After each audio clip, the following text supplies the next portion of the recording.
Inselmilkom, illum se nitratta suġġett illi jolqot lil ħafna nies. Ftit tal-jemilu il-gvern ħabbar li se jkun qiegħed jagħti dik li hija magħrufa bħala EpiPen lil dawk illi jibatu issa jispjega li aħjar għal jiena minix fil-qasam mediku għalija tfisser tkun allerġiku għal xi ħaġa, però hemm iktar minn hekk. U miegħi biex nifhmu aħjar x'inhi din l-EpiPen u dak li ħabbar il-gvern ftit tal-jemilu għandi miegħi konsulent fis-saħħa pubblika lil Dr. Anthony Gatt. Grazzi li ġejt għaliex xtaqt ħafna kif rajta din.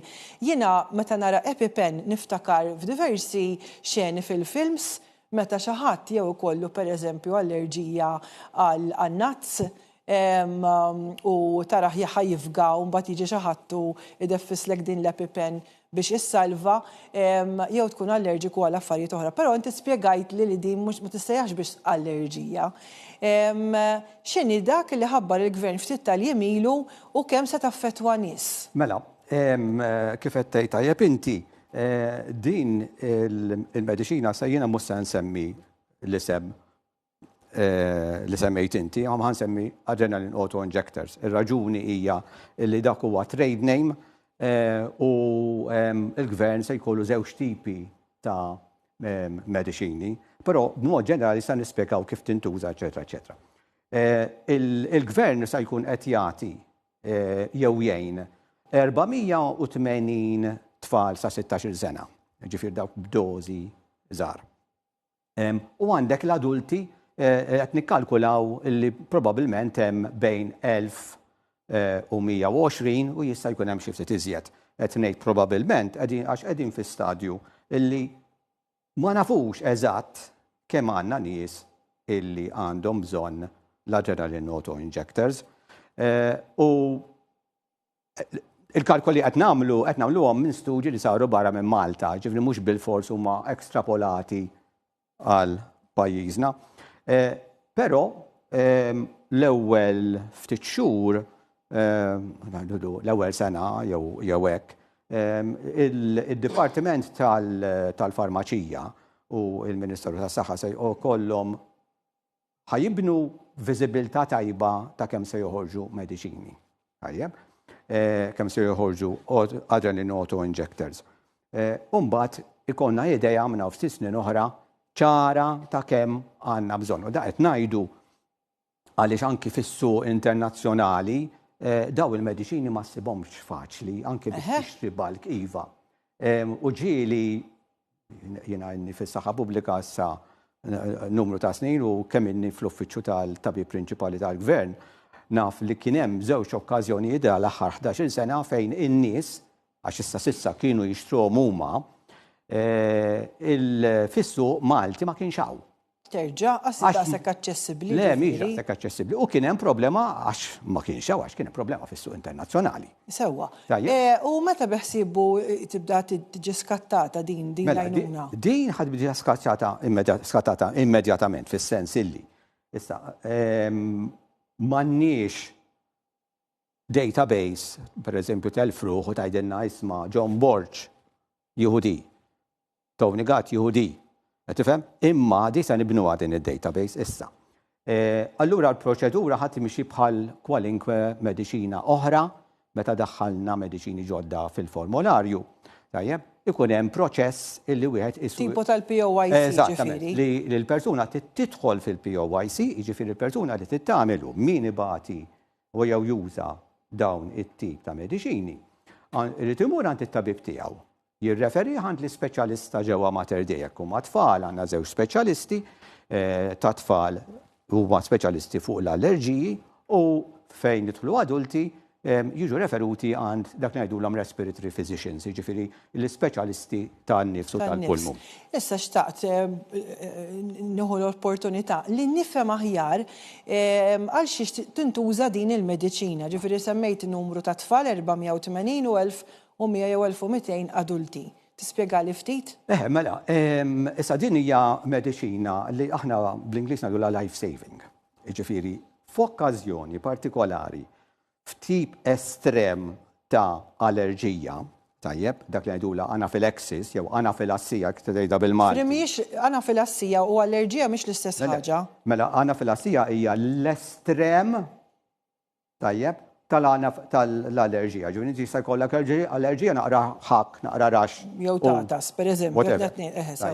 Imma anafilassija hija il-spektrum, it-tarf tal-spektrum liħor, tajjeb, fejn tista' teddet il-ħajja tal-individwu. Jiġifieri, ħa nispjega ftit xi tkun di. Ħafna nies barra jafu illi waħda mill-iktar komuni allerġiji li għandna severi, jiġifieri, huma kontra n-nazz, semmejthom inti, il-karawett. Menu. Iva, mbagħad hemm minnu għall-frott tal-baħar, hemm minnu għall-ħalib jew għall-bajt, hemm minnu għall-penicillin, pereżempju. Tajjeb, issa. Meta l-ġisem jiltaqa' ma' dawn, aħna bl-Ingliż ngħidulhom triggers, kawżi, tajjeb, immaġina inti il-ġisem xi darba kellu exposure għal karawett, tajjeb, u żviluppaj l-allerġija. Meta terġa' tiltaqa' magħha, ġeneralment tikola b'xi forma flikel, jiġifieri bħala ikel, il-ġisem ħajjagħmel reazzjoni. Tajjeb? Il-ġisem ħajjagħmel reazzjoni fejn il-pajpijiet ta' nifs ħajjingħalqu, allura jkun hemm dak ngħidulu tisfir man-nifs wheezing u qtuħ ta' nifs. L-arterji jinfetħu, titbaxxar pressjoni, tista' tħossok stordut, tista' taqa' mal-art, tista' tikkollassa. Tajjeb? L-irsien, il-gerżuma, il-wiċċ, l-għajnejn jintefħu, allura anke qaskun tista' tibla r-riq tiegħek, tajjeb? U jkollok rax ġenerali mal-ġisem, ġarmet isu rax aħmar isek meta mort ġurnata sawa. Kemmi gravi. Jekk inti il-persuna ma titrattajiex fil-ħin, tajjeb, tista' tikkollassa, tintilef minn sensija, tifga u tmut. Tajjeb, mela din il-mediċina hija life saving. Di ħassalva l-ħajja. Għaliex ġieli pereżempju nista' naħseb anka uħud mit-telespettaturi ġieli esperjenzaw, pereżempju jiena darbtejn s'issa ġrat li kont abbord ajruplan u minnu fih il-membru tal-ekwipaġġ beda jgħid ara ħadd ma jikkonswa karawett għaliex għandna persuna abbord li hija allerġika b'mod akut għal karawett u tista' jkollha teddida għal ħajja. U bdejt ngħid jekk nikkonsmaħ jiena għaliex ħankun ta' periklu għal xi ħadd li qed fuq l-istess ajruplan. Xtaqt nifhimha ftit. Mela dan għaliex min bagħti bl-allerġija għal karawett, ħanużaw l-eżempju tal-karawett. Tajjeb, jistgħu jkunu tant sensittivi għal karawett illi inti naturalment meta għandek pakkett u qed tikol il-karawett, xi ftit frak se jtir mal-arja. Issa l-ajruplan huwa magħluq. Ekku. Miftuħin, ġo park, jew ma nafx fejn, jew ġo knisja, kullim kien miftuħ. Allura għandek iċ-ċans kbir il-persuna se jkollu episodju minn dan. Tajjeb, u tkun emerġenza waqt li inti qed flight sħiħa maħħat ma l-crew żgur ma jextieqx li jkollu dit ta' emerġenza għax il-pazjent, għannuża l-kelma issa pazjent b'doża waħda ma jirkuprax għax kultant ma jirkuprax b'doża waħda jkun bitnejn jew jintilef minn sensieħ u ma jkunx hemm forsi min jgħinu għandek periklu. Issa, din il-mediċina li tkun qisha pinna għalhekk jgħidula hemm dak l-isem. Dik kemm ikollha dożi fiha, ġifieri inti meta tagħti normalment fejn tagħtiha. Mela, kif qed tgħid inti għalhekk msejħa pen, issa pinna, għandu l-eżempju ta' pinna. Tajjeb, dawn jiġu ġo cover, kif ta' batejla cover bil-Malti.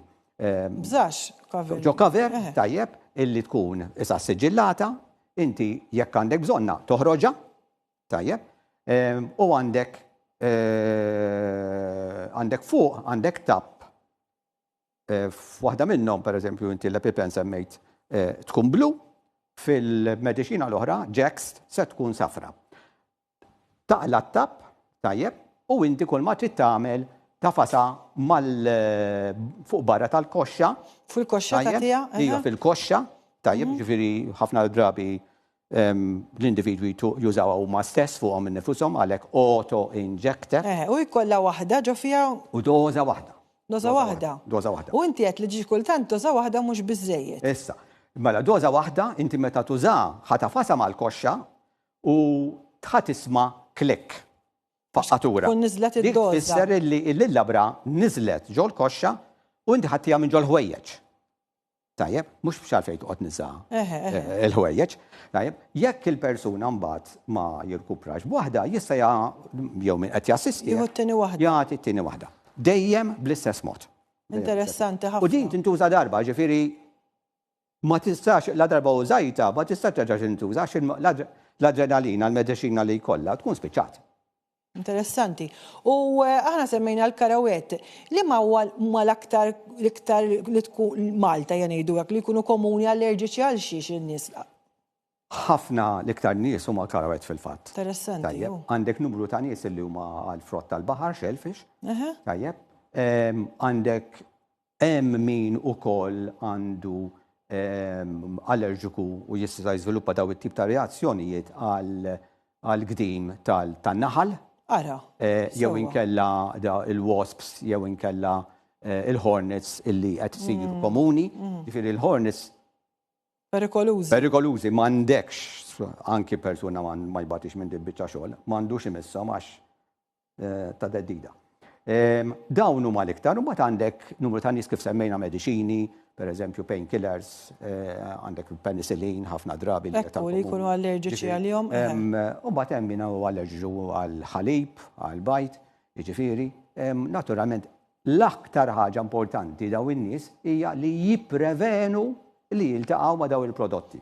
U għalhekk inti meta tmur tixtri prodott jgħidlek fuq l-ingredjenti u jgħidlek produced in an environment where peanuts were handled, per eżempju. Eżatt, importanti. Ħalli wieħed ikun. Ħalli inti ma tixtrihomx dawk allerġiku għalihom. Dr. Gatt, veru ħadd pjaċir nisma' nista' noqgħod nisimgħek sjorax, veru bniedem ovvjament kolt fis-settur tal-mediċina.